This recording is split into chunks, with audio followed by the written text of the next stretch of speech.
Hello everyone, मैं world wide NDT institute से जावेद बात कर रहा हूँ। जैसा कि आप लोग वीडियोस में देखते रहते हैं, हम आप लोगों के लिए करियर गाइडेंस की वीडियो बनाते रहते हैं। आज हम एक ऐसे सर्टिफिकेशन कोर्स के बारे में बात करने वाले हैं जिस सर्टिफिकेशन कोर्स को कंप्लीट करने के बाद में आप लाखों में सैलरी उठा सकते हैं और अपनी डेजिग्नेशन को भी इम्प्रूव कर सकते हैं। कौन सा वो सर्टिफिकेशन कोर्स है, उस सर्टिफिकेशन के बारे में हम बात करेंगे। उसका नाम है API, अमेरिकन पेट्रोलियम इंस्टीट्यूट, जिसको हम ऐसे भी बोलते हैं इंडस्ट्री के अंदर API 510, API 570, API 653। तो API 510 का क्या मतलब है, API 570 का क्या मतलब है, API 653 का क्या मतलब है। API 510 जो सर्टिफिकेशन होता है, ये हमारा सर्टिफिकेशन होता है प्रेशर वेसल इंस्पेक्टर के लिए। API 570 जो सर्टिफिकेशन होता है वो होता है हमारा पाइपिंग इंस्पेक्टर के लिए। API 653 जो होता है वो होता है हमारा स्टोरेज टैंक इंस्पेक्टर के लिए। इसका क्या एलिजिबिलिटी क्राइटेरिया होता है, कौन कौन लोग इस सर्टिफिकेशन को कर सकते हैं। अगर आपकी क्वालिफिकेशन ITI है या फिर नॉन टेक्निकल बैकग्राउंड से हैं, तो आपके पास में ऑयल एंड गैस सेक्टर का जो एक्सपीरियंस होना चाहिए वो 5 से 10 साल का एक्सपीरियंस होना चाहिए, तभी आप इन सर्टिफिकेशन के लिए एलिजिबल हो पाते हैं। चाहे वो आप API 510 करें, API 570 करें या फिर API 653। अगर कोई भी स्टूडेंट डिप्लोमा कर रखा है इन मैकेनिकल इंजीनियरिंग या फिर प्रोडक्शन में, तो फिर उसके पास में जो एक्सपीरियंस होना चाहिए ऑयल एंड गैस सेक्टर का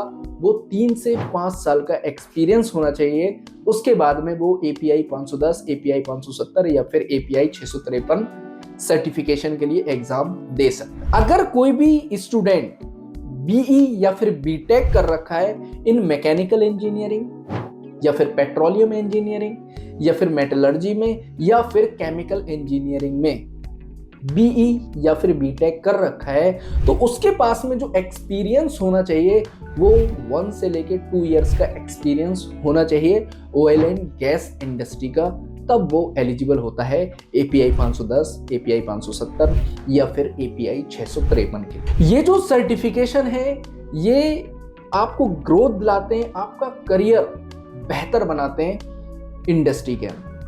आपकी जो स्टार्टिंग सैलरी होती है, अगर हम सैलरी की बात करें, अगर आप API 510, 570 या फिर 653 सर्टिफिकेशन ले लेते हैं तो आपकी सैलरी इंडिया के अंदर फ्रेशर पे ही 1 लाख प्लस होती है। अगर आप गल्फ वगैरह में जॉब करते हैं तो 1.5 लाख प्लस आपकी फ्रेशर की सैलरी होती है। बाकी आपके पास में क्या एक्सपीरियंस है, कितनी नॉलेज है, उसके ऊपर भी डिपेंड करता है। आपकी जो भी प्लस सैलरी जाएगी 1.5 लाख, 2 लाख, 2.5 लाख इंडिया के अंदर, वो आपके एक्सपीरियंस और नॉलेज के ऊपर डिपेंड करेगी। अगर आप गल्फ में जाते हैं तो 1.5 लाख प्लस तो सैलरी होगी। अगर आपको नॉलेज बेहतर है, आपके पास में स्किल अच्छी है, तो आपकी 2 लाख, 2.5 लाख, 3 लाख, 4.5 लाख, 5 लाख पर मंथ ये भी सैलरी जाती है। अब API 510, 570 या फिर 653 के लिए क्या फी लगती है, क्या चार्ज होता है, अगर हम इसके बारे में बात करें तो अप्रोक्स 2 लाख रुपए आपके इसमें खर्च आ जाते हैं। जो आपकी API की एग्जामिनेशन फीस होती है वो 1.2 लाख से लेके 1.5 लाख तक जाती है। आपकी जो कोचिंग की फीस रहती है वो 30,000 से लेके 70,000 तक आपकी प्रिपरेशन की फीस जाती है। ये अलग अलग इंस्टीट्यूट की अलग अलग फीस हो सकती है। कुछ आपकी बुक्स वगैरह आती हैं, कुछ क्वेश्चन पेपर्स वगैरह आते हैं, ठीक है, तो उसके जो आपका चार्ज रहता है वो 20,000 से लेके 40,000 तक उसका भी खर्चा आ जाता है। तो ओवरऑल 2 लाख के अप्रॉक्स इसमें खर्चा रहता है। इसमें क्या रहता है कि जब आप API का सर्टिफिकेशन लेते हैं या फिर API का आप एग्जाम देते हैं तो आपके पास में NDT के बारे में नॉलेज होना चाहिए, बेसिक QA/QC के बारे में भी आपके पास नॉलेज होना चाहिए।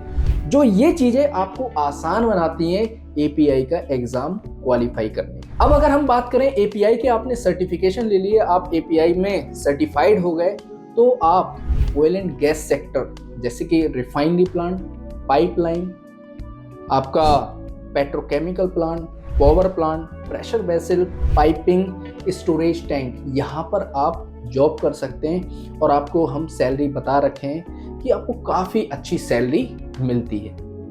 इंडस्ट्री के अंदर आपकी डेजिग्नेशन क्या होगी, जैसे कि हमने बात की कि API 510 है तो प्रेशर वेसल इंस्पेक्टर होता है, API 570 है तो आपका पाइपिंग इंस्पेक्टर होता है, API 653 है तो स्टोरेज टैंक इंस्पेक्टर होता है। इसके अलावा आपकी जो डेजिग्नेशन है इंडस्ट्री के अंदर, इंस्पेक्शन इंजीनियर की हो सकती है, QA QC इंजीनियर की हो सकती है, NDT इंस्पेक्टर की भी हो सकती है, लेकिन आपकी सैलरी काफ़ी बेहतर होती है। तो अगर हम बात करें कि किस तरीके से आपको API की तरफ मूव करना चाहिए, जो भी स्टूडेंट अगर फ्रेशर हैं तो वो NDT और बेसिक QA QC को ज़रूर कर लें। अदरवाइज आपको जब आप इंडस्ट्री में जाएंगे तो उसके बाद में जो भी आपके सीनियर होंगे फिर वो आपको गाइड करेंगे या आपको सजेस्ट करेंगे, तब भी आपको NDT करना पड़ेगा और QA QC बेसिक करना पड़ेगा। तो अभी फ्रेशर हैं तो अभी कर लीजिए, फिर आप एक्सपीरियंस लीजिए, उसके बाद में आप API की सर्टिफिकेशन ले सकते हैं। अधिकतर जो डिमांड में रहता है वो API 510 570 ज़्यादा डिमांड में रहता है। बाकी आप API 653 भी कर सकते हैं। अगर कर लेंगे तो आपको अपॉर्चुनिटी ज़्यादा मिलेगी, आपकी सैलरी भी काफ़ी बेहतर होगी। अगर आपको अधिक जानकारी चाहिए तो हमारे दिए गए नंबर पे कांटेक्ट कर सकते हैं, हमारे एक्सपर्ट से जानकारी ले सकते हैं कि आपको क्या करना चाहिए। वो आपको आपकी क्वालिफिकेशन के हिसाब से एक प्लेटफॉर्म प्रोवाइड करेंगे। धन्यवाद।